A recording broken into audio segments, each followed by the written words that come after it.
Oi pessoal, tudo bem? Estamos de volta com nossos vídeos aqui, né, da parte de mecanismos, né, cálculo técnico aí aplicados a mecanismos. E aqui vamos para uma nova situação, né, aqui no caso envolvendo engrenagens. Com base na figura abaixo, qual RPM que deve ser aplicado à engrenagem motora 1 para que o sistema atinja a velocidade tangencial de 80 metros por minuto? Informe a RPM da engrenagem movida 2, 42 dentes. Bom, a primeira coisa que a gente tem que ficar atento aqui, né, a gente tem a questão da aplicação da rotação, né, ou seja, você vai ter lá a relação de giros e aqui, como as engrenagens têm dentes diferentes, né, ou estão em planos diferentes também, é importante ficar atento com isso, você vai ter rotações diferentes, né, a não ser essa daqui que está no mesmo eixo, né, então a rotação dessa aqui vai ser a mesma rotação dessa.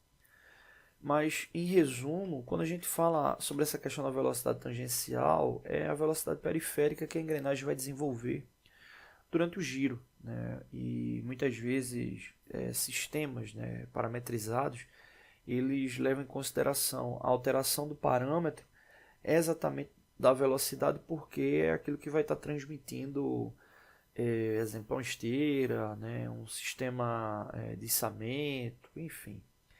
E aí, nesse caso, observa que o objetivo é exatamente a gente verificar, né, a RPM que vai ser aplicada nessa engrenagem motor A1 para que o sistema atinja a velocidade de 80 metros por minuto. Aqui tem um ponto até importante, né? Ele vai atingir 80 metros por minuto nesse sistema aqui, né? Nesse sistema aqui.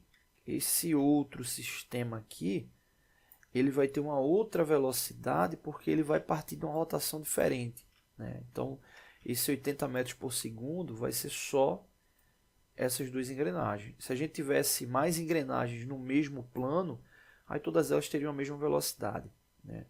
Bom, então esse vídeo aqui eu vou dividir em duas partes porque ainda tem um cálculo aqui, né, que ele pede para informar a RPM da engrenagem movida 2, 42 dentes, que é essa última aqui. Então nesse vídeo aqui eu vou só me deter no cálculo da velocidade da RPM com base na velocidade tangencial, tá bom?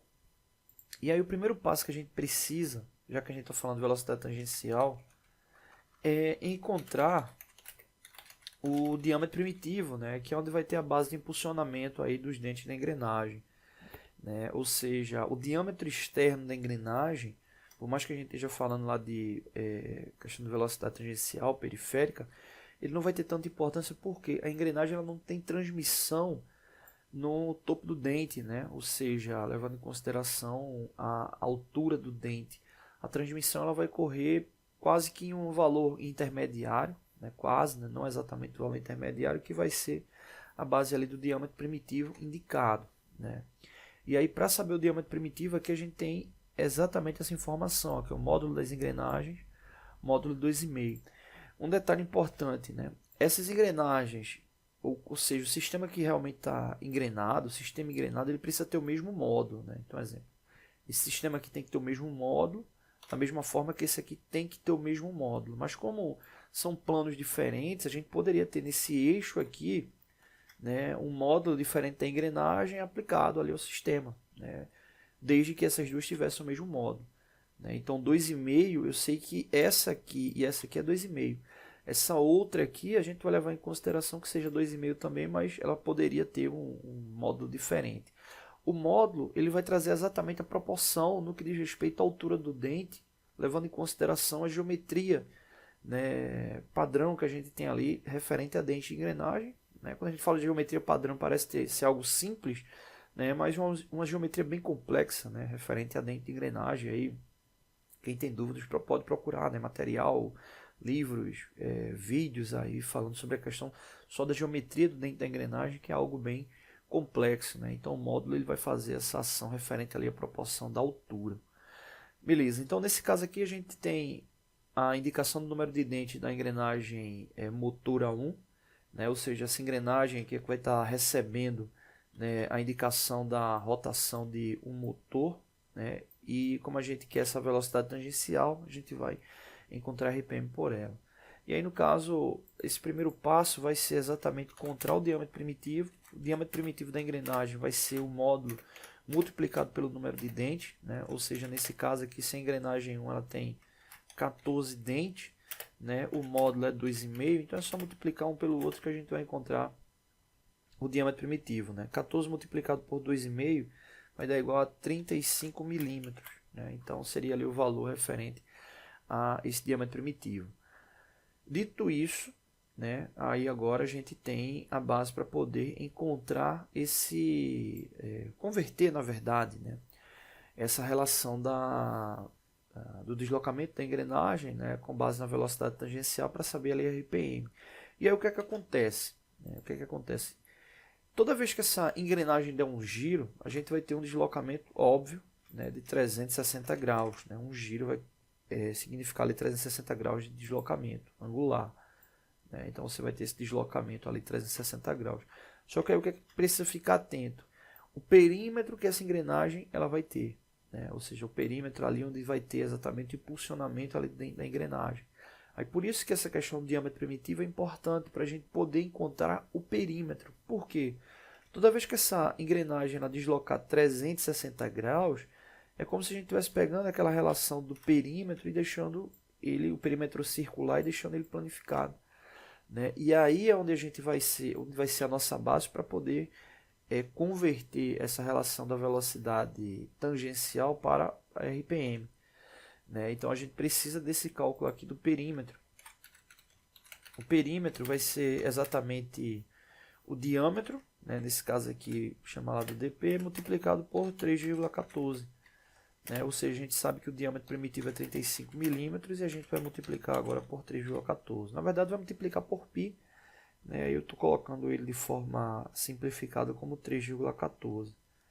Né? Então 35 multiplicado por 3,14 vai dar 109,9 milímetros. Né? Eu vou arredondar aqui para 110 milímetros, tá bom?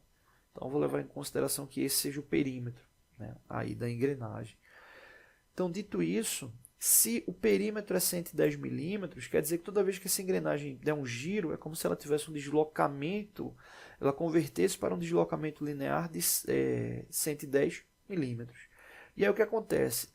A velocidade tangencial que ela está pedindo aqui é de 80 metros por minuto. 80 metros por minuto. E aí, no caso aqui, como converter para milímetros, né, eu posso converter 80 metros para milímetros ou milímetros para metro. Eu vou fazer a conversão de metros para de metros para milímetros, né? 80 metros por minuto, já que 1 metro corresponde a 1000 milímetros, é a mesma coisa do que 80.000 milímetros por minuto. Então, o que é que acontece? Toda vez que a engrenagem dá um giro, isso aqui é fixo, né? Faz parte dessa relação ali da engrenagem. Toda vez que ela der um giro, ela vai deslocar 110 milímetros. E a gente quer atingir quanto ali de deslocamento? 80.000 milímetros, né, por minuto. Então, basicamente, o que é que a gente vai fazer? Dividir 80.000 por 110. Né? Então, a gente vai chegar exatamente aí à relação da rotação. Né? E nesse caso aí, em minutos, né? 80.000 dividido por 110 vai dar 727 RPM aproximadamente. Vai arredondar aqui para 728.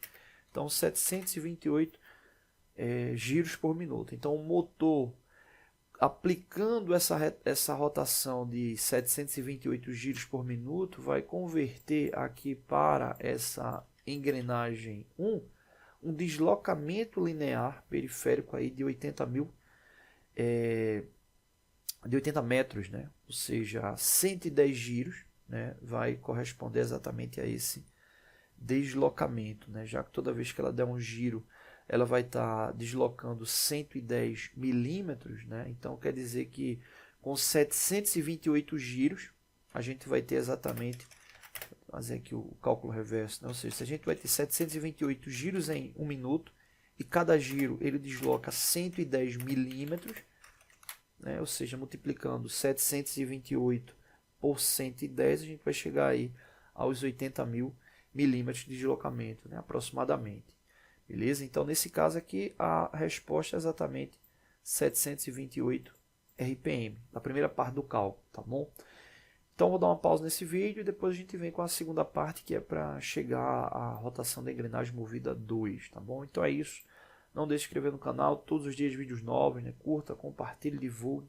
Ajude o nosso canal a se fortalecer. E até mais. Oi pessoal, tudo bem? Estamos de volta com nossos vídeos aqui da parte de metrologia, né?